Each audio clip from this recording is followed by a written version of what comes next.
Yeah, so part of it is kind of beating, not cheating, but beating the system. There's that little not evil me inside who's like, someone just threw away this and that, and I turned it around and made it into something awesome.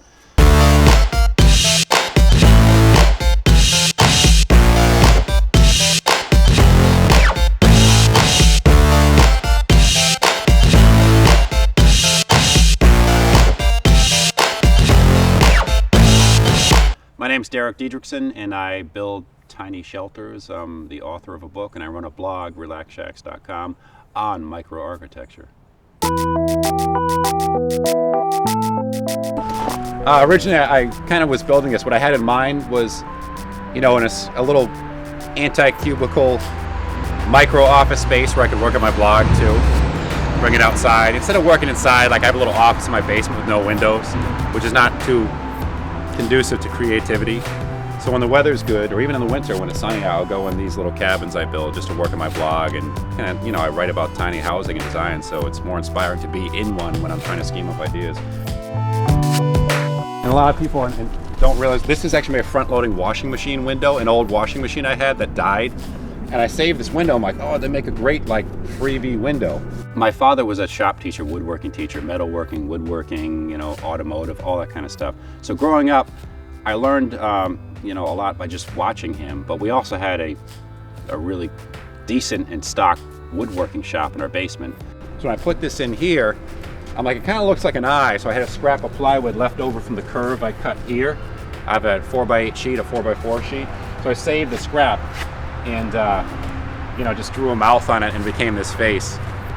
This just on a whim. I went to the Scituate, Massachusetts town dump, and they had this whole set of cedar recliners someone had dumped, and there was nothing wrong with them. It's just like the paint color was a little bit off.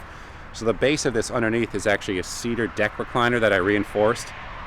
I brought it home, like, I'll make a chicken coop with something out of it, and I started building this, and it became just this little garden study escape pod kind of thing on wheels.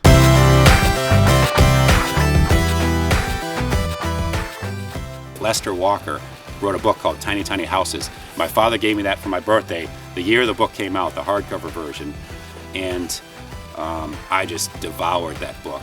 And that was the point in time where I realized, wow, you can still be an adult and be into these tiny, almost fort-like vacation camp structures, and it's not uncool.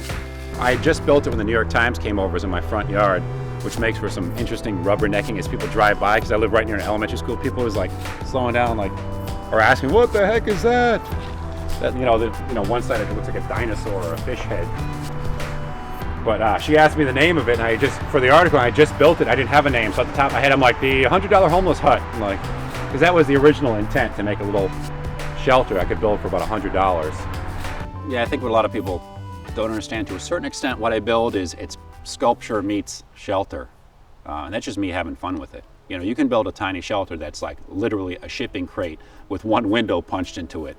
But it doesn't look cool, it's not fun. So here and there, sometimes I get a little too carried away and make things a little too clowny or garish, but I'm just having fun with it. The Gotta Get Away cabin has the smile on the face on it. That was an afterthought.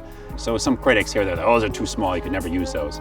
True to a certain extent, but take the ideas and the recycled materials and employ that and work it into the house, the bigger house you're building. That's kind of what I'm trying to do with my videos. But I feel it fits. It's micro-architecture, it's maximizing ultra small spaces.